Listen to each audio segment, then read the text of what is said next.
ஆஞ்சநேயர் கோவிலில் கொடுக்குற மாதிரி இளம் சூடா தளன்னு தயிர் சாதம். லஞ்சுக்கு என்னதான் விதவிதமாக சாப்பிட்டாலும் கடைசியில் இந்த தளன்னு தயிர் சாதம் சாப்பிட்டாதாங்க இந்த வெயிலுக்கு கொஞ்சம் இதமாக இருக்கும். என் ஸ்டைலில் தயிர் சாதம் வாங்க பார்க்கலாம். ஒரு வாணலியில் எண்ணெய் சேர்த்துட்டு கடலைப்பருப்பு, உளுத்தம்பருப்பு, கடுகு பொரிய விட்டுட்டேங்க. வாசனைக்காக 2 காஞ்ச மிளகாய் சேர்த்துருக்கேன். இது தயிர் சாதத்துக்கு நல்ல ஃப்ளேவர் கொடுக்குங்க.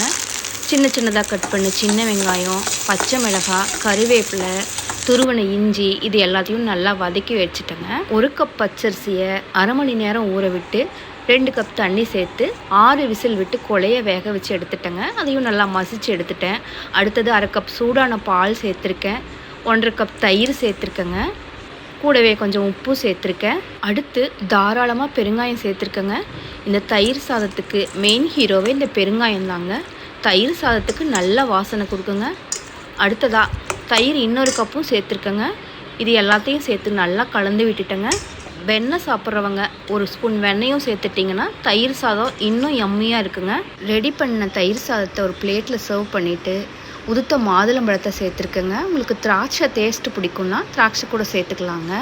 அவ்வளோதாங்க, யம்மியான நல்லா தளன்னு சூப்பரான கர்ட் ரைஸ், அதாவது தயிர் சாதம் ரெடி ஆயிடுச்சு. வெயிலுக்கு சாப்பிடவே தோணலைன்னு சொல்கிறவங்களுக்கு இது போல் தயிர் சாதம் ரெடி பண்ணி கொடுத்தீங்கன்னா கண்டிப்பாக பிளேட் காலி ஆகிடுங்க. நான் இன்றைக்கி வீட்டில் ரெடி பண்ண மாங்காய் ஊறுகாய் வச்சு தாங்க தயிர் சாதம் சர்வ் பண்ணேன். எல்லோரும் ரொம்ப விரும்பி சாப்பிட்டாங்க. இந்த சீசனில் ஹீட்டை கம்மி பண்ணுறதுக்கு இது போல் தயிர் சாதம் நல்லா குழுன்னு செஞ்சு சாப்பிடுங்க. ஹெல்த்தியாக இருங்க. ஓகேங்க, நம்ம வீடியோவை நம்ம பேஜை ஃபாலோ பண்ணாமல் நிறைய பேர் பார்த்துட்ருக்கீங்க. ப்ளீஸ் ஃபாலோ பண்ணி சப்போர்ட் பண்ணுங்கள். நம்ம வீடியோஸ்க்கு லைக் போடுங்க. நம்ம வீடியோஸை உங்கள் ஃப்ரெண்ட்ஸ் அண்ட் ரிலேட்டிவ்ஸ்க்கு ஷேர் பண்ணுங்கள். அடுத்தடுத்து நம்ம பேஜில் என்ன குக் பண்ணி ஷேர் பண்ணலான்னு உங்களுக்கு ஏதாச்சும் ஐடியா இருந்தால் அதை கூட கமெண்ட் பாக்ஸில் கமெண்ட் பண்ணுங்கள். இன்னொரு வீடியோவில் பார்க்கலாங்களா? தேங்க்யூ.